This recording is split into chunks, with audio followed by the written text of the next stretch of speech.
So we're going to look at all the different ways that we can represent a proportional relationship. A proportional relationship is always written as y equals kx. And I've told you before, the k is going to be tricky because later on we're going to call the guy m for slope. Right now he gets to be k. In a proportional equation, he's k.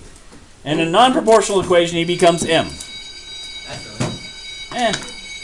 That's two mathematicians, each one wanted. Now, k stands for constant, believe it or not.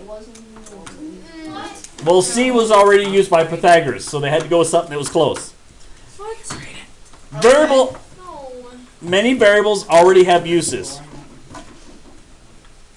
Okay, if you're not going to pay attention to the lesson, I'll just have you sit outside until I'm done, and you can get your continued grades that way. Okay, I need you to pay attention, not to play with rating. Got it? Okay, so let's look at this factory here. So the first one we got is a table. Tables are super common. In fact, they're probably the easiest way to figure out if something is a proportional relationship. So this table says 15 bicycles are produced each hour at the Speedy Bike Workshop. Show the relationship between the number of bicycles produced and the number of hours is a proportional relationship. Then write an equation for it. Pretty straightforward?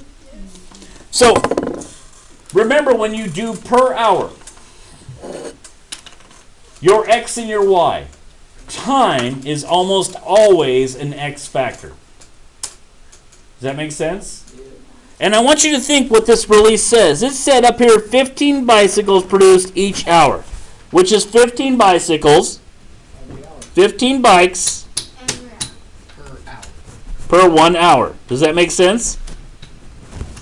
That's what really they're saying, isn't it? Yeah. Everyone agree? Yeah. So is that like a thing? So let's draw a table to make that sure. So down here we're going to put bikes. Whoops, I can't spell bikes. Bikes and hours.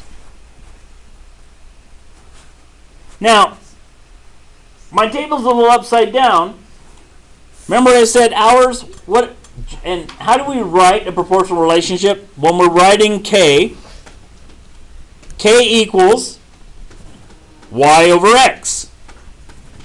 Remember I said k and m are the same guys, aren't they? Yes. And we just proved before that k equals or m equals y over x, right? So k equals y over x. Well, that's bikes per hour. So what does bikes represent? Which one is it? Is it x or y? Y. And I'm going to put it out here as y. And my hours are x. Now, generally when I'm writing a table, I would flip these over. I would always do x's on top and bikes on the bottom.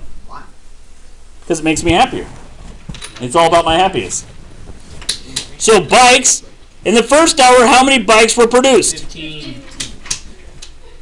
Now, they went forward 2 hours. How many bikes were produced in 2 hours? 30. 3 hours, how many bikes did they produce? 45 bikes. I'm going to do the fire drill today. Put your vest on from your... Thanks. Yeah, I figured. I heard that conversation earlier. Okay, so one of those ways that you can look at a table. Now, we made this table. We've already proved that it's 15 bikes per hour. So k equals what? Y. Y over x. What's y? 15. Over? 1. 1. What's 15 over 1 equal? 15. 30 over. So the equation here is y equals 15, that's k, right? X. So for every hour, they produce 15 bicycles. In 10 hours, how many bicycles would they produce? 150. How did you get that answer? 15 times Mental 15 math, times baby. 10. You did 15 times x, which was 10. hours, that was 10, and you got y, the number of bicycles produced. Now, let's look at this. Let's look at this table a little. And let's do some other stuff. Remember I said before about the difference in y over the difference in x? Tables can be used that way. If I make a line from here to here, what's the difference between 15 and 30? 15. 15. Is it a positive? Yes, because it's going this way. What's the difference between 1 and 2? 1. So that is 15 over 1. Oh. What's the difference between 30 and 45? 15. And 2 and 3? 1. Well, I got what? 15 over 1. Do you see how I can do the loopings to find the difference in x and the difference in y? What if this number had come out to something like 15 over 3? You have to simplify. Simplify it would have brought me down to 5 over 1. So if you do difference in y over difference in x, which is going to happen, they're going to give you a table and they're going to say find this out. This is one of the fastest ways to figure that out, because if it's proportional relationship, meaning if it's linear, these differences are always going to be the same, aren't they? When you simplify them down, it's always going to come to the same fraction. The same k. Yes, sir? Okay, so let's do the second one here. We've got a graph, and it says it shows a relationship between the amount of time that a backpacker hikes and the distance traveled. What does the point 5, 6 represent? Well, let's look at our thing. So there's a point here that's 5, 6, right? Yes, correct. What does that point represent? What is it telling me? It's the distance. He ran 6 miles. He hiked 6 miles in 5 hours. So he went, or she went, depending on how you feel about it, They went 6 miles in 5 hours, right? So if you get one that says, what does that point mean? That's what they're saying. Can you read the graph and tell what's going on? 5 Well, hours. Thanks. This hiker went 6 miles in 5 hours. So they hiked just a little over a mile an hour. Really slow. This hiker was casual, It's really trust me. slow. That is, I mean, they stopped, smelled the roses, picked them, planted new flowers, waited for them to Watched blow, them grow. grow. Yeah, they took a long time. So what is the equation? Well, remember, to get k, all we have to do is y over x, right? So k equals y over x. Well, let's find a point. We had a point. Is it a lattice point? Yes. Does it land exactly at the crosshairs? Yes. So it's a lattice point, and I like the earlier ones because I'm lazy and I don't like to do big number math. Me neither. So what is the y coordinate for this point? 6. 6. What is the x coordinate for this point? 5. 5. Can k equal 6 over 5? Is that legal? Yes. No, you have to simplify it. It is already simplified, isn't it? Yes. Do I have to make it a non-compound fraction? No. I can leave it as a fraction all day. In fact, it makes Lexi happy to just leave the guy alone. So my equation becomes y equals, I bring in this, 6/5 x. That's the equation. Yay! Now, you could put 1 and 1/5 x, but you're really working harder than necessary. And some of you have some cheers and stuff that you need to practice while you're not doing math. Never mind. Lexi, that was for Lexi. What's that even mean? Never mind. She's a cheerleader and she should make cheers for math. She's really good in here. When she's in tech apps, she does a lot of cheering in the middle of No, class. TikTok. Is it TikTok? I don't know the difference. It's Okay, so let's look at this one. This last one, we've got just an equation. It didn't give us anything, it just gave us an equation. So the first thing we got, what point do all proportional relationships go through? 0. And what dies? 0. A Wookiee dies. We So got Wookiee steaks for dinner. go through. So the first point I got is 0, 0. I hate using it as the lattice point, but I'll do it. So this one says negative 3x. Tell me about the slope of a negative line. Which way does it go? Does it go up to the right or up to the left? Left. So this one is negative 3 over 1 because we were going to write all our k's on a fraction, right? Rise over run. Oh, crap.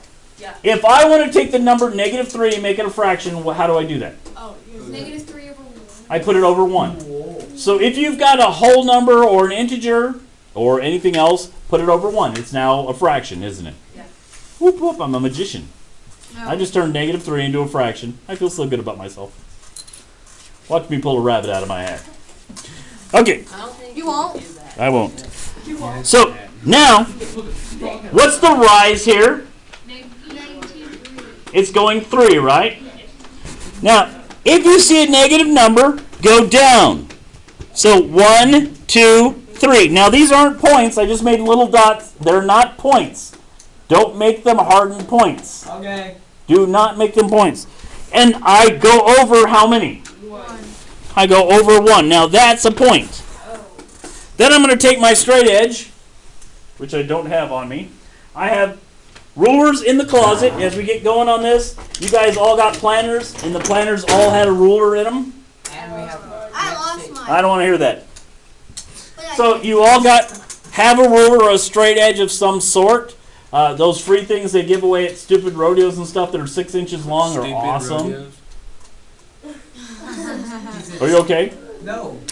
So It's not stupid. so now I'm going to put my straight edge down, and I'm going to draw a line. Now here's the truth about lines. What? Is it not that big?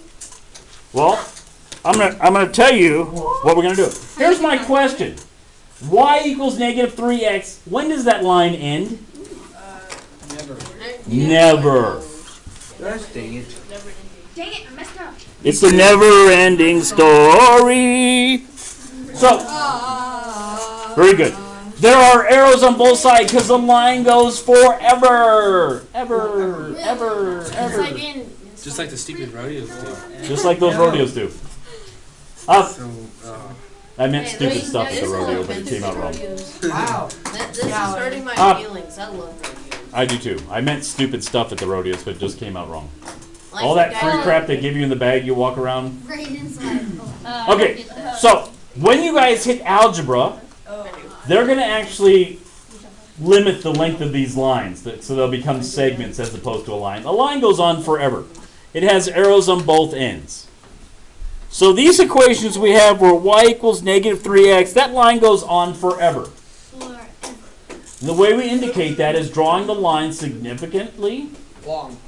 and putting arrows on both ends. Make your lines neat. If you turn me in hand scribbled lines, I'm going to circle it as wrong. You're going to come back and tell me, but it was close, and I'm going to tell you, no, it's just a wiggly line. Why did you use It was the straight close, edge? but not I close. see I used the straight edge, but I didn't come out Yeah, straight. okay. I did. That is not a straight line. It just it didn't come out straight. So, If you teach It looks like the curve we didn't take out. you two will move apart tomorrow would be bruised like mine. because all you do is sit and talk. It's still bruised. When you do your work, draw a straight line. Your boards that you have make straight lines. It's pretty amazing. Whoa. Whoa. Just like the- Okay, any questions about proportional relationships? We've described them both using graphs, using equations, using tables. Any questions? All right, so we're going to slay some Wookiees for homework. No. Oh yeah.